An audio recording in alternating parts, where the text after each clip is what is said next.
Monsieur Legutko, pour 1 minute 30. Thank you. After this revolting document called the Estrela report was defeated in this chamber, the left has come back with another ideological offensive. The concept of a reproductive right is absurd. It is nothing but an ideological ploy to condone the morally dubious practices. This is what the left did in the past, and this is what they are doing today. The particularly alarming consequences of the so-called reproductive rights are the massive violations of human conscience. The conscience clauses have been suspended, removed or drastically limited. The doctors, priests, teachers, lawyers, state functionaries, ordinary people are forced to do what is morally wrong. All this is simply outrageous and cannot be accepted. If this is a direction in which the EU is going, I'm afraid we are on the threshold of a dark age. Merci, Monsieur Legutko. Il y a une carte bleue, Monsieur Legutko, de Madame Estrela. Vous l'acceptez? Madame Estrela. Obrigada, Sr. Presidente. Eu gostaria de perguntar ao colega se leu o meu relatório.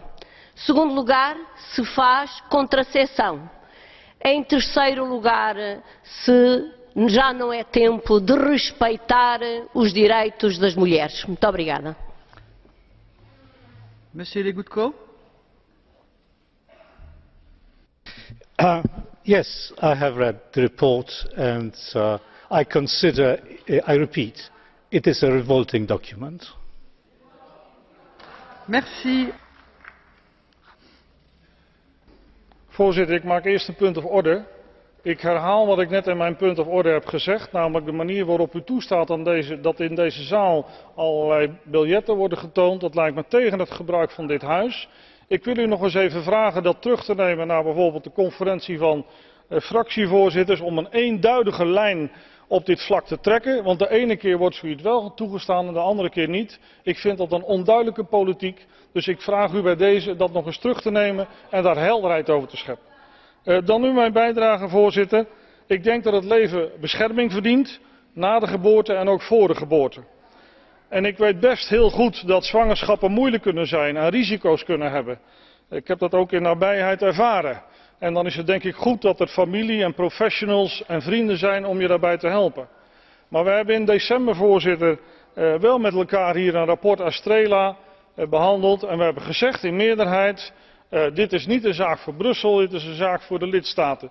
Dus voorzitter, ik bid de Spaanse afgevaardigden in Madrid veel wijsheid toe om te kiezen voor het leven. En dat doe ik vanuit de overtuiging dat het leven gegeven is en dat dat bescherming verdient. Dank u wel. Hvala lijepa. Diskriminacija je svevremenski problem za kojega je teško pronaći univerzalno rješenje. Držim i duboko vjerujem kako svi građani moraju biti jednaki pred zakonom i da moramo poštovati ljudska prava. No stječem dojam kako određene skupine žele biti jednakije, što je put u potpuno krivom smjeru. Diskriminacija je diskriminacija, bila ona negativna ili pozitivna, i kao takva je nepravedna i nepoželjna.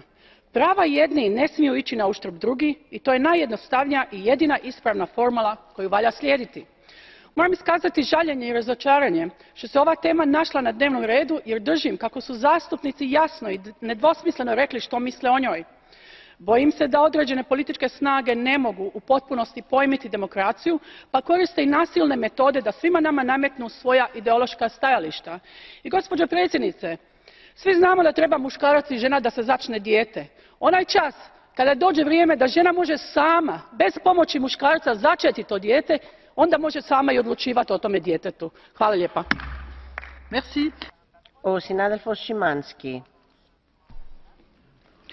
Panie i Panowie, Parlament Europejski nie ma żadnego powodu, aby dyskutować na temat dostępności aborcji w państwach członkowskich Unii Europejskiej. Ta debata jest oczywistą stratą czasu i pieniędzy.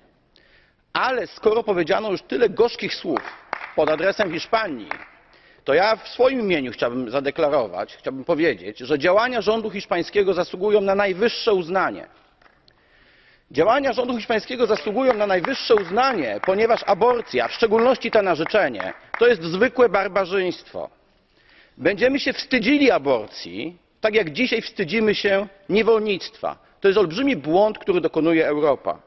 Do Komisji Europejskiej, do komisarza Kallasa mam dwa pytania, bardzo konkretne. Czy Komisja Europejska przypisuje sobie jakiekolwiek uprawnienia w zakresie kształtowania dostępności aborcji w państwach członkowskich? I pytanie drugie. Czy Komisja Europejska widzi jakiekolwiek swoje uprawnienia w zakresie obecności edukacji seksualnej w szkołach na terenie państw członkowskich Unii Europejskiej? Proszę o ścisłą i prawną odpowiedź, nie publicystyczną.